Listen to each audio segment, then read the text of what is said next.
Billy D here with another exciting Cal Jam podcast, and I got a dude here that is killing it. He's one of the smartest guys in our profession. I got a chance to meet him out at Life Vision Atlanta, Georgia, which Gio LaMarche has been putting on, which is an awesome program as well. Why don't you say good morning to everybody, Dr. John Minardi?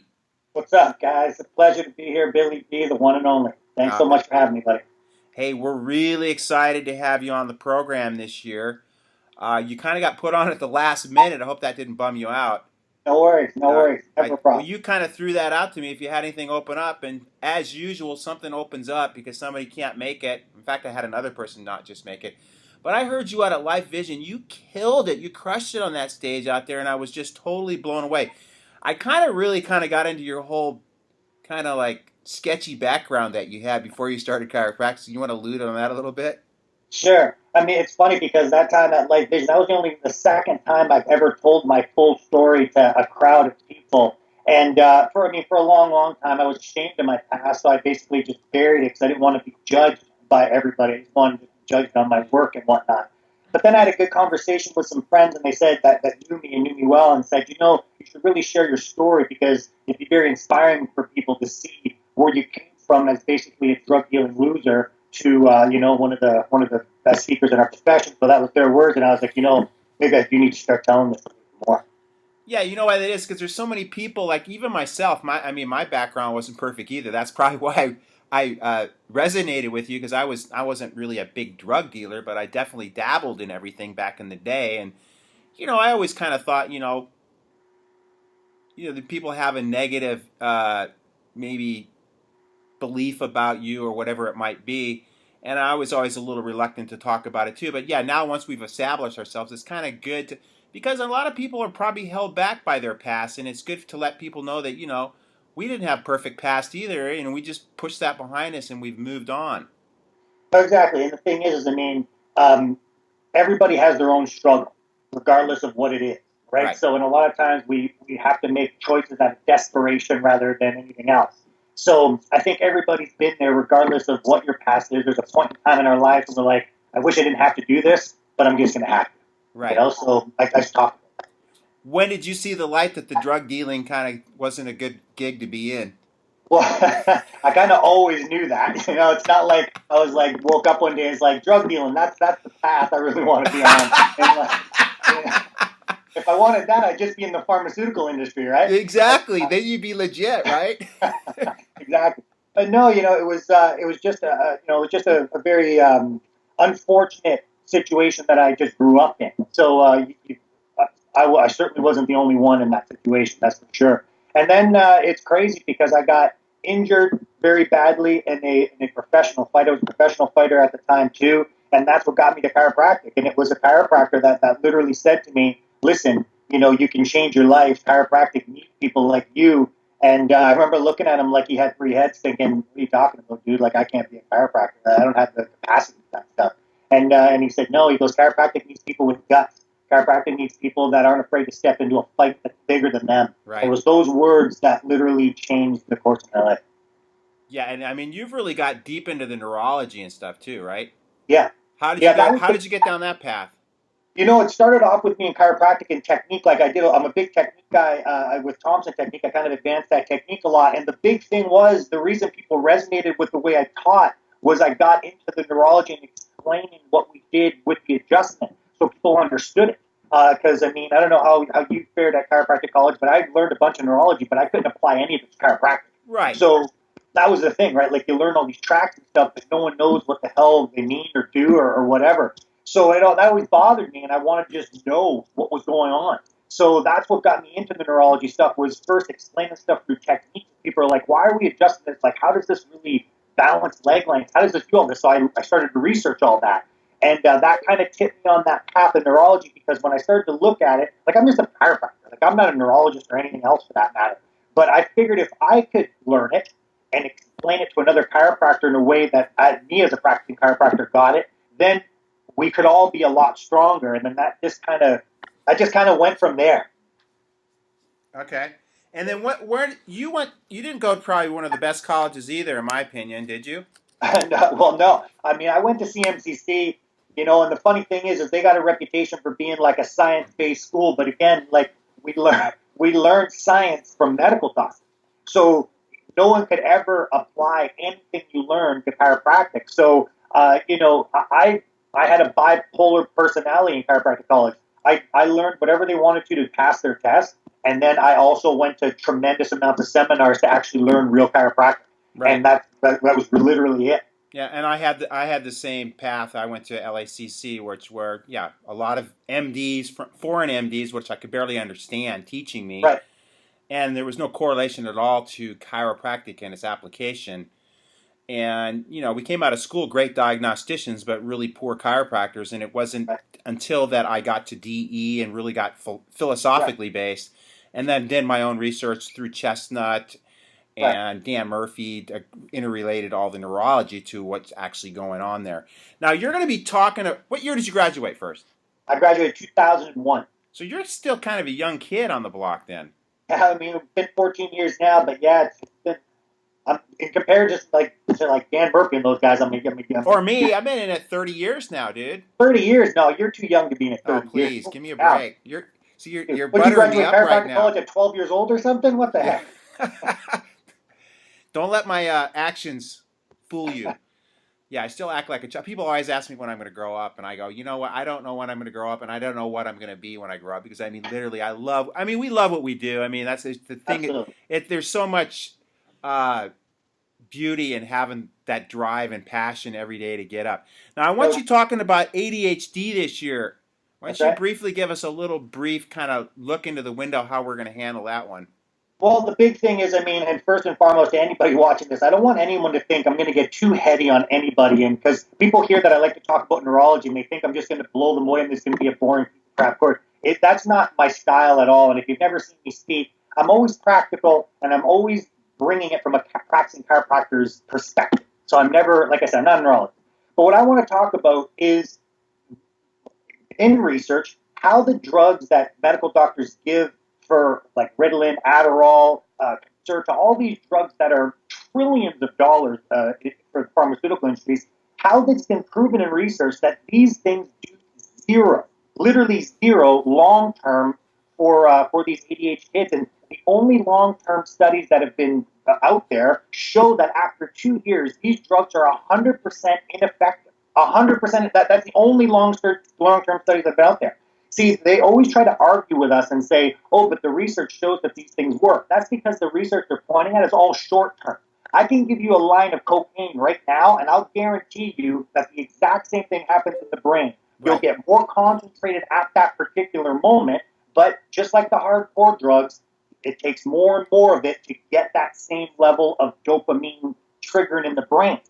Because a lot of people might not know this, and before I really start to do a lot of research in this, people think because these type of drugs, quote unquote, calm a kid down, that they're not stimulants. But that's 100% untrue. These guys stimulate the brain, and they stimulate specifically dopamine. Why is that important for everybody? Because that's the feel-good hormone. Dopamine also makes you focus in on a specific task. So anytime you're just concentrated on something, that's dopamine that's really pushing that button on you. So that's what these drugs target. The exact same thing that cocaine targets. Exact same thing. And that's why on the street, this is called mini cocaine. Ritalin is called mini cocaine, same with Concerta and same with Adderall, because it does the exact same thing to the brain that cocaine does, but in a lesser form. So I get into that with people to show them why drugs scientifically are not the answer for everybody. They just aren't. And And the even second, commonsensically, well, no,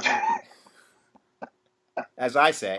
unfortunately, common sense should be called rare sense because we don't have it anymore. That's the problem. But the thing is, so I'm going to bring a lot of that practical research that people can have some nuggets where they can walk back and educate people and like show them the other side. You know what I mean? Because so many chiropractors come up to me and say, I got all these kids in my practice, and their parents say to me, like, I got them all these drugs. I don't even want them on all these drugs, but they tell me that's the only answer. And unfortunately, my chiropractic colleagues don't know how to respond. You know what I mean? Because, like, out here in Canada, they basically say to you, oh, if you talk about medication at all, we're going to basically hang you and all this kind of stuff. But the thing is, I'm all about choice. So I like to give people the other side as well so they can make an informed decision. Right. After we talk about that, then I'm going to talk about the chiropractic adjustment does and how it can affect dopamine in the brain naturally, properly, so that chiropractic adjustments are really the answer for all this stuff. Right. That's what I'm And going to touch on a lot. let me ask you this, and I'm trying to figure out how I can word this. What is it, as far as the subluxation is concerned, that would decrease that dopamine, and how does the adjustment release that to get that balance back? I think was my question. Yeah, great question. The big thing that all of us as a profession have to really embrace is that the subluxation has already been proven to be a major stressor in the brain. Because of the physical and chemical stressors associated with the subluxation, it actually causes a stress response to occur in the brain, and the brain shuts down dopamine when that happens. And as soon as it shuts down dopamine, that's where the hyperactivity comes into play. So for kids, they look like they're hyperactive. For adults, we do stuff like what I call chase dopamine. We'll do things that are dangerous. We'll call ourselves adrenaline junkies, but we're not adrenaline junkies. We're dopamine junkies because we're looking for that high. That's Right. the same reason that people get hooked on cocaine, heroin, any of that kind of Or stuff. It's all gambling, for that well, matter. gambling, all of that stuff. It's that anticipatory desire. That's what dopamine is about. But here's the critical thing that everybody needs to know. If dopamine is decreased, there's no way you can be happy either. Right. You need dopamine for happiness. So when people are depressed and just like they feel like crap and they're like, I don't even want to get out of bed, that's because their dopamine is plummeting to the ground. That's why these kids, when they spark up that dopamine with all these drugs, they're focused for that couple of minutes, but as soon as they go on the playground, they go absolutely crazy. As soon as they're sitting in a chair, they're shaking like a leaf because their dopamine is increased like crazy. When they're subluxated, the exact opposite happens a lot of times. They get lethargic. They don't want to pay attention to anybody. They get more introverted. All that kind of stuff starts to happen. When we adjust them and we release dopamine naturally in their brain, that's when they become normal kids, normal happy-go-lucky kids. And how much do you think, being a mixer that I am out here in Southern California, how much of it do you think is diet related too? I think all of that plays a big factor. Like your diet, I mean, the Chestnut, I'm proud to say, is a good friend of mine, and I've seen a lot of his work. And anytime I basically shadow him, anytime he ever speaks anywhere, we went to school together. I think a lot about what he talks about is right on the money, and that food plays a huge problem. Emotional things play an Of enormous amount of problem, course. and physical things play. So it's huge. So if someone's eating McDonald's every day and garbage every day, then of course that's going to trigger a stress response in the brain, no different And than they a come from a physical. family that there's a lot of stress in the For household, sure, right? All that, for and then sure, they get too much digital kind of absolutely, Game absolutely. Boys For and sure, video for games, sure. all Yeah, shit, and absolutely. cell Like phones. cell phones, like it's funny that you say that. So they did a study recently on cell phones, and they showed that only 2 hours of cell phone use starts to decrease, like literally starts to kill off neurons in an adolescent's brain. 2 hours of use. So I mean, if you look at any adolescent, they're having their cell phone around them way more than 2 hours a day, and they're already shown that it's killing off brain cells just by having it around you for 2 hours. So these type of energy stressors or physical stressors or emotional stressors or chemical stressors, they all trigger the stress response in the brain, no different than the subluxation. So people usually ask me, like, yeah, but John, if the person still eats crappy every day and still has emotional stressors, how can the adjustment help with all this? And I like to explain it this way. It's kind of like you have to look at the brain constantly juggling stressors. And as long as it can juggle the stressors, that's called allostasis. It can keep balance. It's as soon as you reach a point where the brain says, I can't handle this anymore, then it can't juggle. It's like it dropped all its juggling balls. So what chiropractic does by adjusting and sending those positive responses to the brain, it allows the body to basically re-maintain that balance so it can heal again, it can fight again. That's the big thing. Now, don't get me wrong. Like, I mean, I know people call themselves a mixed. Listen, for me, do whatever you have to do to help someone. Right. Period. Right. You know what I mean? Yeah. So the thing is if you can adjust them Don't and let help. your religion get in the way of helping people. Oh, good God, exactly. I mean, if you can help, if you like, the only thing I say is this: just don't replace the adjustment with anything. Right. You know what I mean? Like adjust them, and then whatever else you want to do, I couldn't care less. Right. But just make sure the adjustment is in there. So if you adjust them, then obviously help them with their nutrition. That's going to help even more. If they're having a stressful work environment or stressful marriage, if you can help in that capacity in some way, that's all going to help. All Right. of it's going to help. Right. Right. So my big thing is just don't, for whatever reason, say, well, I'm not going to adjust you today, but we'll show you some exercises No, that'll do no, the no, same no, thing. no, no, no. That ain't happening. You know what I Uh-huh. mean? Like, so that's the thing. But as long as you adjust them, do whatever you want after. That's all going to help. I might get accused of over adjusting people, but never under adjusting people. All right. That's all right. That's Yeah. all right. Now, we're also planning to have you come out after Cal Jam, where we're going to do a weekend. That's right. And I talked to you about this, I think, a couple days ago. We're going to Right. do kind of a mini Thompson technique and a mini neuro gig. That's right. Yep, absolutely. So what we can do is we'll do something like 6 hours of what always practical neurology. So I don't want people to think I'm just going to like make them highlight No, tracks and and stuff like let that. me kind of. I watched your videos because you gave me some videos. I think it was in Right. Atlanta, and it's like it's really easy to follow. Yeah, you make it to a point where even a layperson could actually That's right. understand the stuff, and that's the beauty of being able to teach people. A lot of times, people come away and they try to be too heady or try to impress you with their Right. all their neural linguistics and the words that they use, but you've Right. Right. actually taken stuff that's conceptually, pretty heavy shit and actually made it so that the, people can understand it, which makes it not only refreshing, but you don't get burned out. A lot of times you Right. try to listen to other stuff and your brain's like after an hour, it's just like spaghetti. Yeah, well, that's the thing. I mean, listen, I've seen some really brilliant minds in chiropractic get real heady, and the thing is like, does it really matter that the mossy fibers are firing in the cerebellum? Like, no one cares. You know what I Right, mean? Like, I just need to know what's the bottom line. Like, give right, me A to B. So that's how I teach a right, lot. right. And so we're going to do 6 hours of that and let people really understand the power of chiropractic. And then we'll do Thompson technique, more of an introduction kind of to Thompson, just to give some people some practical stuff. And I always bring in the neurology with technique so that people know when they're lining up on someone, they're not just putting something in. They're really affecting the person's brain. So just to hammer that home a little bit more. And maybe you'll let me do an hour of philosophy. What do you think? That's great. All right. Totally good. 100%. To spice Let it me up a little, maybe on Friday night. Good. No, it's totally good. Listen, people have always said to me, they're like, "Oh, you must be a science guy." No, I'm a chiropractor. Right, So you know exactly. what I mean? Let's not. You know what I mean? Like, because the thing is, people say, "Oh, Johnny talks about neurology. He must be all in the science." No, I know the science to strengthen my philosophy. Exactly. You know what I mean? Like that's the key. And then I'm proficient at technique, so I can actually do something as a chiropractor. So You know, you have to have a you're still in full time practice too, right? yeah. Monday to Friday, I'm in practice, and then on weekends, I travel about 30 times a year to. Yeah, I'm traveling a lot too. Yeah. And where are you at? You originally from Detroit or something? No, I'm originally from Windsor, which is border city to Detroit. So I spent a lot of time in Detroit when I was younger. And then, Okay, you're from Michigan. Let me narrow it down a little bit. no, Windsor's in Canada. Windsor's Oh in shit! Canada. Well, I didn't know that. It's Where's border Windsor? city. Yeah, border city. Yeah, so Okay. that's the thing. So, but people know Detroit a lot more than they know Windsor, so it's a lot easier to say I'm near the Detroit area. And now I'm out just outside Toronto, so in a smaller town called Oakville, just outside. So you're full on Canadian then. Full on Canadian. You Yeah, don't full have on. any. You don't have any U.S. citizenship at all.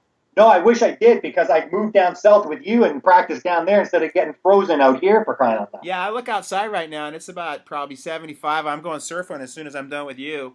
Yeah, well, I hate your guts because I'm looking outside and it's about minus 20, so it's not a good thing at all. Yeah, well, I don't know how you guys do it, but I'm glad somebody does it. yeah. We can't all live here. No, it's unfortunate though. I always look at you and your videos and you guys surfing and have a good time. I'm like, why the hell am I living here? This is like terrible.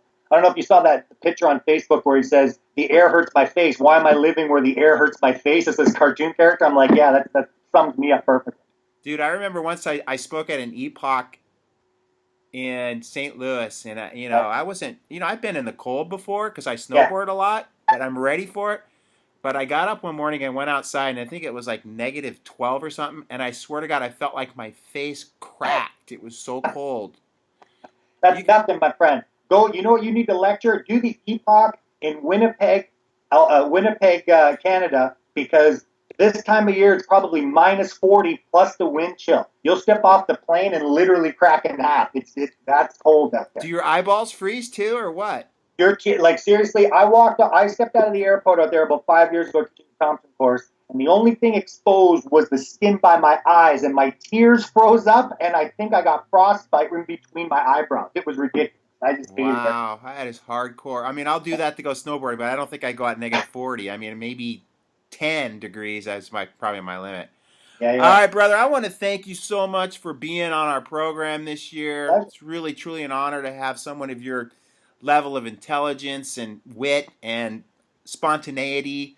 Uh, just throwing some love out to you, and can't wait for you to rock. We're gonna do a little Black Sabbath before you come on too. Love it. Love it. Okay. I love Black Sabbath. You're saying Snowblind's going to introduce me on. Hey, that's Yeah. fantastic. I can't wait. We Can't wait to changed see the you guys. words from cocaine to Concerta and Ritalin and Perfect. Adderall. Adderall. Thank you. I need a little bump right now so I can stay focused. All right, brother. God bless you, All right. and I will see you in March. Perfect. And then we We'll see you plan then, on bro. doing the lectures in June. Is that right? Yeah, so I think we're looking for that second weekend in June. I think it's like June 13th or whatever, something like that. Perfect. All right, man. Okay, buddy. Thanks a lot. Appreciate it. Over and out. And as I always say, rock and roll. Okay, awesome, brother. Thank you, man.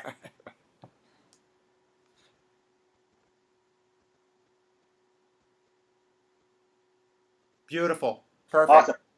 That Cool. one will be good even for people to watch. So I'm going to put that on my Facebook page and pump it out Okay. to. Even though Cool. your image isn't look. I mean the image on the screen doesn't look that good, but who gives a shit? That's all right. Yeah. Good enough. They'll know it is. Yeah. All right, brother. I'm out of Thanks, here. brother. I appreciate it. I'm going to Okay, man. get wet real quick, and then get Okay, back cool. into the trench here. All right, man. We'll talk later. Thank you so much. Okay, buddy. Late.